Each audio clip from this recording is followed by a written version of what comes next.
Nobel জয়ী থেকে সরকার প্রধান অধ্যাপক ডক্টর মোহাম্মদ ইউনূস এবার নতুন পরিচয়ে পরিচিত হবেন তিনি। তবে তার এই পথ চলা খুব মসৃণ ছিল না।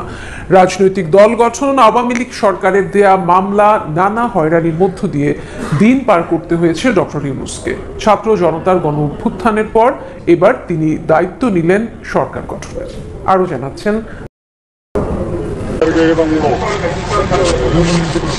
ছিলেন শিক্ষকতা পেশায়, সেখান থেকে ব্যাংক প্রতিষ্ঠা, পরে ওই ব্যাংকের সাথে নিয়ে শান্তিতে নোবেল পুরস্কার অর্জন করেছিলেন অধ্যাপক ডক্টর মোহাম্মদ ইউনূস। সেই সাথে বাংলাদেশ ছাড়িয়ে বিশ্বেও সুনাম কুড়িয়েছিলেন এই অর্থনীতিবিদ। কিন্তু নিজ দেশেই গত ১.৫ দশকেরও বেশি সময় ধরে ছিলেন কোণঠাসা, কর্তৃত্ব হারিয়েছিলেন নিজের প্রতিষ্ঠিত সেই গ্রামীণ ব্যাংকের। নোবেল পুরস্কার অর্জনের মাত্র ৫ মাসের মাথায় রাজনৈতিক দল গঠনের কার্যক্রম করে সবাইকে অবাক করে দিয়েছিলেন অধ্যাপক ইউনূস। প্রফেসর ইউনূসের শুরুটা গ্রামের অবহেলিত নারী ও পুরুষদের, কৃষকদের খামার থেকেই গ্রামীণ ব্যাংকের ভিত্তি রচিত হয়েছিল ১৯৭৬ সালে। পরবর্তীতে ক্ষুদ্র ঋণ নামে সম্পূর্ণ নতুন একটি ধারণা নিয়ে বাংলাদেশে ১৯৮৩ সালের ২রা অক্টোবর একটি পূর্ণাঙ্গ ব্যাংক হিসেবে আনুষ্ঠানিক জন্ম হয় গ্রামীণ ব্যাংকের। গরিবের অর্থনৈতিক উন্নয়নে গ্রামীণ ব্যাংকের সাফল্য উন্নত বিশ্ব, এমনকি যুক্তরাষ্ট্র সহ অন্যান্য শিল্পোন্নত দেশগুলোকে গ্রামীণের এই মডেল ব্যবহার করতে উদ্বুদ্ধ হয়।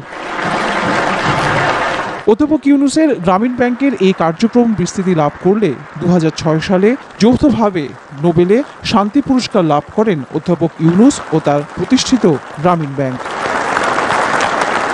এরপরেই রোশনালে পড়েন আওয়ামী লীগ সরকারের। ২০১১ সালের ২রা মার্চ গ্রামীণ ব্যাংকের ব্যবস্থাপনা পরিচালকের পদ থেকে অধ্যাপক ইউনূসকে অব্যাহতি দেওয়া হয়। ডক্টর ইউনূসের প্রতিষ্ঠিত গ্রামীণের বিভিন্ন প্রতিষ্ঠানের দুর্নীতির অভিযোগ তুলে তার বিরুদ্ধে বেশ কিছু মামলা হয়। আওয়ামী লীগ সরকারের পতনের পর কয়েকটি মামলায় খালাস দেয়া হয়েছে তাকে।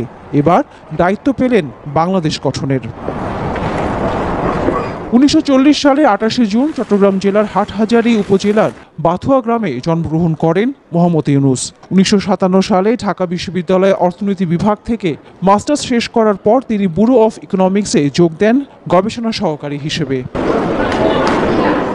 পরবর্তীতে ১৯৬২ সালে চট্টগ্রাম কলেজে প্রভাষক পদে যোগ দেন। ১৯৬৫ সালে বৃত্তি নিয়ে যুক্তরাষ্ট্রে যান।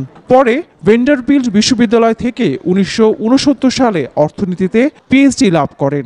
পরে মিডল টেনেসি স্টেট ইউনিভার্সিটিতে শিক্ষকতা করেন ডক্টর ইউনূস। স্বাধীন হওয়ার অর্থ হলো তার নিজের পরিবর্তন, ব্যক্তির পরিবর্তন, সুযোগের পরিবর্তন, তার ছেলে মেয়ের ভবিষ্যতের পরিবর্তন।